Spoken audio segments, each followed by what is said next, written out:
Welcome, beloveds. I'm Tonya Gonzalez, tarot life coach, spiritual counselor, and co-founder of Brown Girls Who Coach.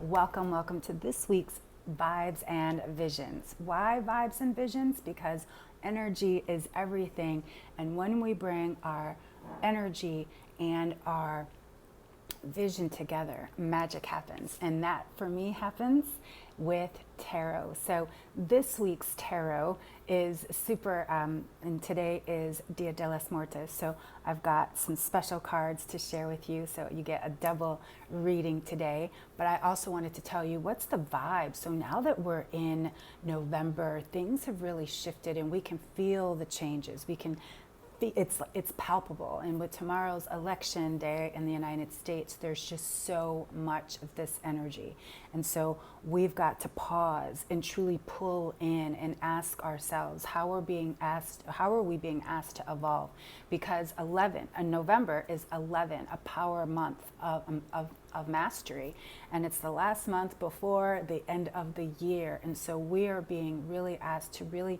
tune in and turn on. What are we truly being called to do? This is not the time to start new things.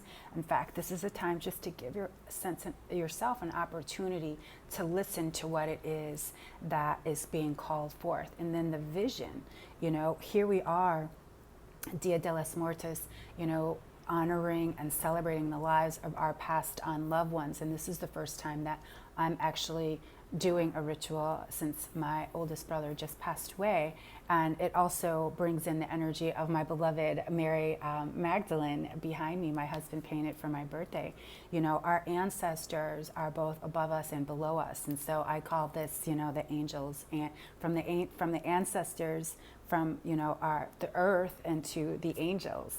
And so that's why today I am using the cosmic deck, one of my favorite decks, because this is a cosmic time, and since 11 is a number of self-mastery but also of blending and balance and harmony, I thought what better way than to kick it off with our cosmic tarot. And so I no longer have the box, but these cards are some of my favorites, and I actually realized I don't share them that much because they're one of my favorites, and so I do a lot of my readings with them. So let's see what the tarot have to say for us today. And then I have a very special message for you. And also later on, we will be sharing our Dia de los Muertos giveaway. Somebody's going to get, there's 3 different prizes, so 3 different people are going to get those. And if you didn't get a chance, we've got some really great things coming up. So make sure you join in. And if you haven't, make sure you also join Tanya's House of Tarot, the Facebook community where I share insights, inspirations, spreads, and all things tarot. So I'm being guided to 4 cards. So you see here, 1, 2, 3, 4. Picking those cards, feeling so grateful for these cards, and let's do it. So the first one we get, here we go, look at that, moving forward, the Chariot, number 7. And so what this is telling me is, although it might feel like we're not moving, we truly are. The Chariot is also a number, as you can see there, about that balance. You can see there's a black and white horse. Everything is about that duality, but this is also a highly spiritual number. So November is a feminine as well as very spiritual month, because we've got so much in there. Oh, wow. I actually picked more cards than I thought. We have 5 cards. So let me get through this quickly. So I guess I was meant to pick 5 and not 4. So let's get through it. So then our next card after the Chariot is the Star.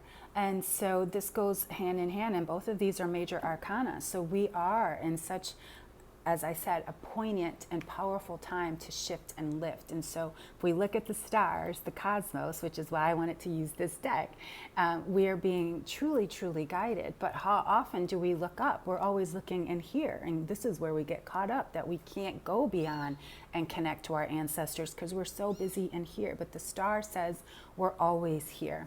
And so then we fall into the Princess of Cups, and you can see her hands are over the cups. So she's keeping herself kind of in this place of, she's holding her emotions.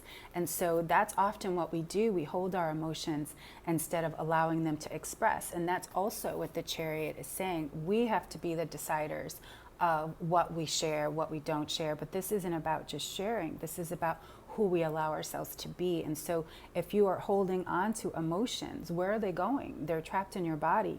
And when they're trapped in your body, they can become illness and dis-ease. And so Cups is saying, get in touch with your feelings. As I said, this is a time to pause, pull in. What are you feeling? Why? Where does it go? Where does it come from? And more importantly, what do you want to come from this?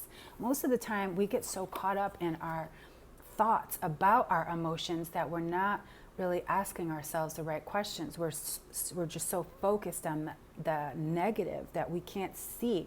And one of the biggest questions, I actually have it on my refrigerator, is what is this for? What is this teaching me? And so we have to constantly question ourselves instead of give in to thoughts that don't serve. And that's here what this card is all about, the Two of Swords. So it is our choice. We decide if we're going to, go down that negative Nancy lane or positive Patty. And so again, swords being that mental energy, this is really, we must decide. And I love how this one has the moon energy. We've got that moon energy twice here. So the ancestors are definitely letting us know that the moon is really pulling a lot of energy. And it's also telling us to take a peek at the stars. I remember in The Lion King, he said, always remember, if you look up, we're always shining down on you. And that's why I also wanted to use the cosmic deck. So last but not least, look at that. We get the Hermit.